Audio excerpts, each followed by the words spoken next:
The Grand Evermore Hotel was the kind of place that whispered tales of old glamour and hidden secrets, standing tall amidst the modern cityscape like a forgotten relic. Its ornate marble pillars and faded chandeliers spoke of a time when the world moved slower, and guests arrived with stories to tell. I never expected to be one of them. I was sent to Evermore on a business trip, the company's favored place for visiting clients and executives. The lobby was dimly lit, the carpet threadbare but somehow elegant. The air smelled faintly of aged wood and old perfume, nostalgia and dust entwined. The receptionist, an older man with a tight smile and eyes too sharp to be kind, handed me the key card. "Room 999, sir. Enjoy your stay." 999. The number sent a chill through me. I joked to myself that it sounded like something out of a horror movie, but the man's expression didn't change. He didn't even blink. I took the elevator, watching as the floor numbers ticked upward, 6, 7, 8, and then 9, again and again. The elevator slowed, but never stopped, until finally it stopped at a floor that didn't exist on any hotel map. The doors slid open to a long, dim corridor, lit only by flickering sconces casting warped shadows. At the far end was a single door, polished dark wood with an ornate golden plaque engraved with the number 999. I stepped inside, the air thick and warm, like the calm before a storm. The room was unlike any hotel room I'd ever seen. It was vast, larger than the building should allow, filled with antique furniture, heavy curtains drawn shut, and a fireplace with a fire that burned without smoke. The walls were lined with portraits, but the faces were blurred, like memories fading before my eyes. I dropped my bags and went to the window, hoping to catch a glimpse of the city. But when I pulled the curtain aside, there was nothing but an endless gray void stretching beyond the glass. Unease crept over me, but I shook it off. Maybe the hotel was just old, a relic of strange architecture. I turned back toward the room, only to find the door I had entered through was now gone, replaced by an unbroken wall. Panic rose in my chest. I ran back and forth along the walls, searching for an exit. None. I shouted for help, but my voice swallowed by the heavy silence. It was then I noticed the portraits again. One had changed. The face was no longer blurred but painfully clear, my own. Staring back with hollow eyes, a low hum filled the room, growing louder, a melody both familiar and wrong, and then the memories came flooding back, my failures, my regrets, my darkest fears, all trapped and twisted within the walls of room 999. The hotel wasn't just a place to stay, it was a prison. The suffocating silence of room 999 pressed down on me like a weight, thick and unyielding. The low hum persisted, vibrating through the floor beneath my feet, as if the very walls breathed with some dark life. I paced slowly, desperate for anything, an escape, a clue, a sign that this nightmare was just a hallucination. But every glance toward the blank wall where the door had been only deepened my dread. My eyes kept returning to the portraits. Each one changed subtly every time I looked away. Faces that had once been indistinct blurred shadows became agonized visages contorted in fear or despair.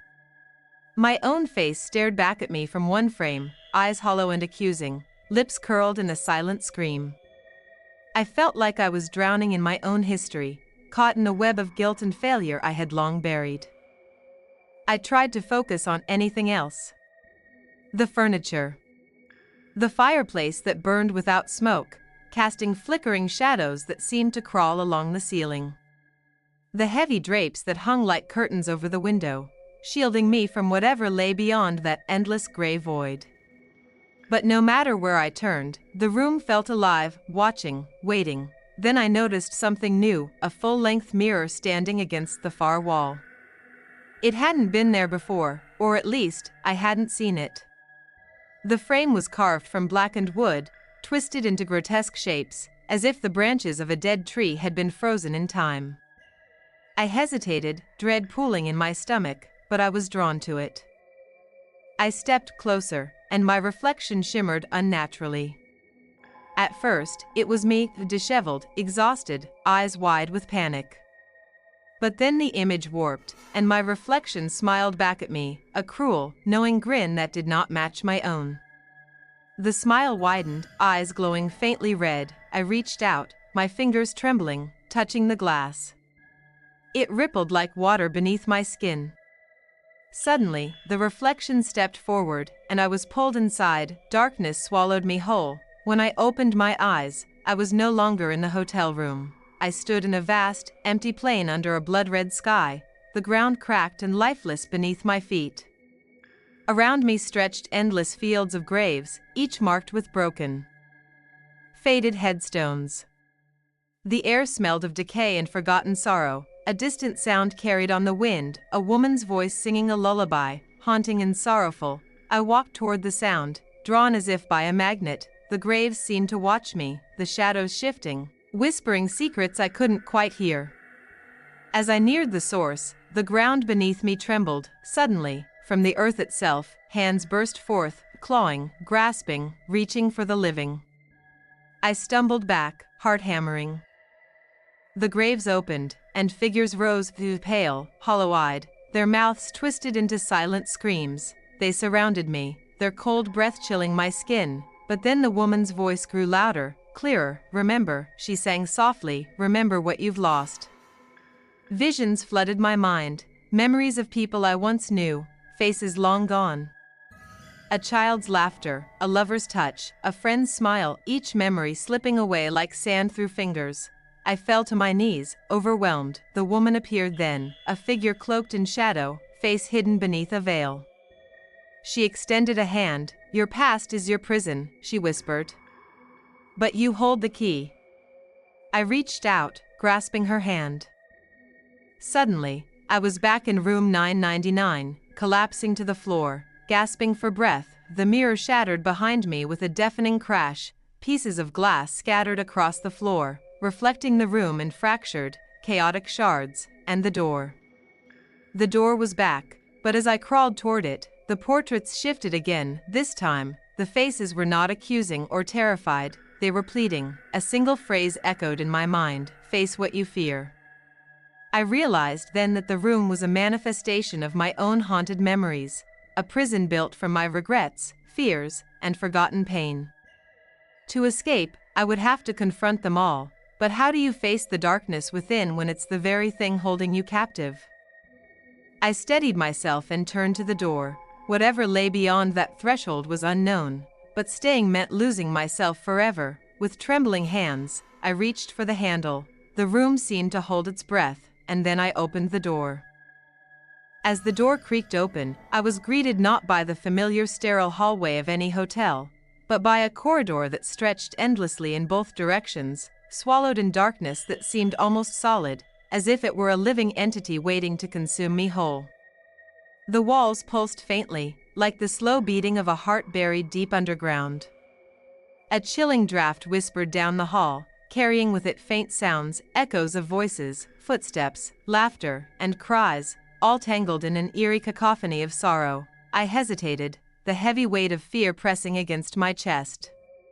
The portraits of room 999 had warned me, "Face what you fear." But this place was something else entirely. It was a liminal space between reality and nightmare, a threshold where the past and present collided in grotesque harmony. Tentatively, I stepped inside. The floor beneath my feet was cold and cracked, as though the building itself had fractured and decayed into this limbo. The walls on either side bore countless mirrors, but they were not ordinary reflections.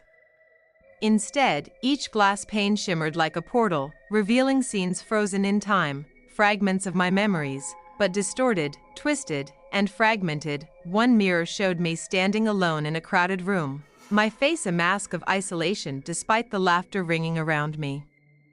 Another revealed a younger version of myself, walking away from a burning house, tears streaming down his face. Yet another showed a distorted, monstrous figure looming over someone I loved, an embodiment of guilt and regret I'd never dared confront. The voices grew louder, pulling me deeper into the hall. Whispers slithered around me, speaking in half-remembered phrases. "You should have stayed. Why didn't you save them? You're not worthy. Each sentence cut sharper than any blade, dredging up wounds I thought had healed long ago. As I walked, the mirrors started to crack and splinter. From the broken shards, faces emerged, wailing, screaming, phantoms of my failures and fears, reaching out to me with trembling hands. I tried to run, but the hall stretched on endlessly, a labyrinth of memories I could not escape. Suddenly, the ground trembled beneath me. The mirrors shattered entirely, plunging me into darkness. I fell, tumbling down through an abyss until I landed hard on cold stone, groaning. I looked up to see a massive chamber opening before me, the Hall of Lost Echoes. The chamber was vast, domed with ancient stone, its walls lined with hundreds of flickering candles that cast long, flickering shadows. The air was thick with the scent of smoke and old incense. In the center stood a massive altar carved from black marble, covered with faded symbols and inscriptions I couldn't decipher. Around the altar, figures gathered, shadowy forms with indistinct faces, murmuring in unison. As I stepped closer, I realized they were not strangers. They were echoes of people from my past, friends, family, strangers whose lives I had touched or shattered, their eyes, empty and sorrowful, fixed on me as if accusing me of some unforgivable sin. One stepped forward, a woman I barely recognized but whose face haunted my dreams. Her voice was cold and distant as she spoke. You brought us here. We linger because of your pain, your refusal to let go. This place feeds on your regrets, your fears, your sorrow. You must choose, hold on to the past and remain trapped, or face the truth and break the cycle. My heart pounded. The weight of their collective sorrow was crushing, but in the corner of the room, a small door glowed faintly, a sliver of light in the overwhelming darkness. I knew that door led to freedom, but the price was clear. To escape room 999, I would have to confront every dark memory, every pain, every truth I had buried beneath years of denial. I moved toward the door, the whispers rising to a crescendo. Face it. Remember. Accept. With trembling hands, I reached for the handle. The shadows surged forward, tendrils of darkness wrapping around my arms, my legs, trying to pull me back into the abyss. I fought with every ounce of strength, screaming against the suffocating void. The door creaked open wider, a blinding light flooded the chamber, and I stepped through. The blinding light pressed against my eyelids like a physical force, burning away the darkness I had been trapped in for so long. When my vision finally cleared, I found myself standing not in a room, but on the edge of a vast landscape that seemed to stretch endlessly beneath a sky swirling with strange colors, deep purples, sickly greens, and fiery reds that churned like a living storm. The air was thick and heavy, smelling faintly of sulfur and damp earth. I was alone, but the silence was broken by a faint, almost imperceptible melody, like a lullaby sung in a language I didn't know but somehow understood. It tugged at the edges of my mind, pulling memories from places I hadn't dared to visit. I took a step forward, the ground beneath me soft and yielding, like moss over stone. Strange shapes flickered in the distance, twisted trees with limbs like gnarled claws. Shadows that darted just beyond the corner of my vision. The landscape was alien, a reflection of some fractured dreamscape that seemed to mirror the turmoil inside me. Ahead, a narrow path wound through the wilderness, lit by glowing orbs suspended in midair. With no other choice, I began to follow it, each step echoing in the vast emptiness. As I walked, I was haunted by whispers, not accusing voices this time, but memories. Flickers of laughter, moments of joy long lost, fragments of a life I had tried to forget. Faces of people I loved appeared and vanished like ghosts, reminding me of what I had left behind. Then the path forked. To the left, a thick fog rolled in, obscuring everything beyond a few feet. From within it came faint cries, desperate, pleading, full of pain. To the right, the trail led upward, toward a looming mountain crowned with jagged spires that pierced the turbulent sky. At its peak, a faint light pulsed rhythmically, like a heartbeat. I knew instinctively which path I had to take. I chose the mountain path. The climb was steep and exhausting. The air grew colder, thinner. The wind howled like a banshee, carrying voices that echoed warnings and regrets. At times, the path crumbled beneath my feet, forcing me to cling desperately to twisted roots and jagged rocks. Halfway up, I stumbled upon a stone altar carved with ancient symbols, the same inscriptions I had seen in the Hall of Lost Echoes. Etched deeply into the rock were words I could suddenly understand. Only by facing the summit's truth can one break the chains of memory. Summoning every ounce of strength, I pressed on. At last, I reached the peak. There, suspended in midair, was a large, shimmering orb, the source of the pulsing light. It contained swirling mists that formed images, scenes from my past, present, and possible futures. I reached out, touching the orb's surface. Instantly, the world dissolved. I was plunged into a flood of memories and visions, every moment of pain, fear, loss, and love I had ever experienced. I saw faces I had wronged, opportunities one had squandered, moments of kindness I had ignored. The orb showed me not only what I feared, but what I could still become. The weight of it was unbearable, yet beneath the torment was a strange sense of clarity, an understanding that the past, no matter how dark, was part of me. And only by accepting it could I hope to move forward. When the visions faded, I found myself back on the mountain peak. The orb was gone, replaced by a simple key, old and rusted, but undeniably real. I grasped it tightly, the sky above shifted, the storm calming into a quiet twilight. The path back down the mountain glowed softly, guiding me. As I descended, the whispers transformed, no longer accusing or pleading, but gentle and forgiving. I returned to the Hall of Lost Echoes, key in hand. The shadowy figures gathered once more. Their faces less hollow, more human. The woman who had spoken before stepped forward. "You have done what few can," she said quietly. "You have faced your truth. The chains begin to break." She motioned to the altar, where a lock now gleamed, waiting for the key. With trembling hands, I inserted the key and turned. The altar split open, revealing a door bathed in golden light. "Beyond this door lies freedom," she said, "but freedom comes with its price." She warned, taking a deep breath. I stepped through. The golden light enveloped me like a warm embrace, yet beneath the comfort was an undeniable weight, the final burden of the journey I had undertaken. As I crossed the threshold, the air shifted, the oppressive darkness and echoes faded away, replaced by an eerie stillness, as if the world itself was holding its breath. I found myself in a vast chamber unlike anything I had ever seen. The walls were made of a shimmering, translucent material that pulsed faintly, as though alive, and the ceilings stretched into infinite space filled with countless stars. It was beautiful, but there was something unsettling beneath the surface, a quiet desolation, the sense that this place was a crossroads between life and oblivion. Before me stood a solitary figure draped in shadows, its face obscured but its presence undeniable. The figure spoke, its voice low and resonant, echoing in the vast chamber. "Welcome, traveler. You have come far, but your journey is not yet complete." I steadied myself. "Who are you?" "I am the keeper of the threshold, the guardian between worlds, the balance between light and dark. You have confronted your fears and regrets, and for that, you have earned a choice."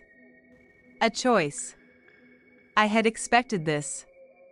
But what kind of choice could come after everything I had endured? The keeper extended a hand, revealing two objects, a small, ancient-looking box, and a key carved from bone. "The box contains the weight of your sins. To take it is to carry the burden forever, living with the consequences of your past mistakes in a tangible form. The key opens the door to release, but at a cost you may not anticipate."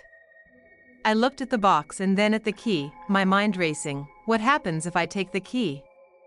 I asked. "You will be free from this place and its curse, but your memories, your pain, and your regrets will be erased. You will forget who you were, the lessons you have learned, and walk into the world anew, but forever changed. The curse will end, but so will your connection to the life you had. And the box, to keep the box is to carry your past with you." The curse will remain tied to your soul. And the world will continue to suffer its nightly torment. But you will retain your memories and your identity, the good and the bad, and be bound to protect what remains. The weight of the decision crushed me. I had come this far, faced every nightmare, every sorrow, and now I was to choose between freedom at the cost of forgetting everything, or eternal burden for the sake of truth. I reached out and grasped the key. The keeper nodded solemnly. So be it. I turned toward the door that appeared behind the figure, a massive portal etched with symbols of endings and beginnings. As I stepped through, I felt the curse lift, like a dark cloud dispersing into the wind. The world outside would breathe again, free from the shadows that had haunted it, but as the memories faded, a hollow ache grew inside me. I was free, but at what cost? I no longer remembered the faces, the voices, the pain that had shaped me. I was a stranger in my own life. Outside, the world moved on. The forgotten house, the endless hallways, the shadows and echoes, all vanished like a dream fading with dawn, and I was left standing in the quiet light of an unknown morning, carrying nothing but a faint, lingering sense of loss.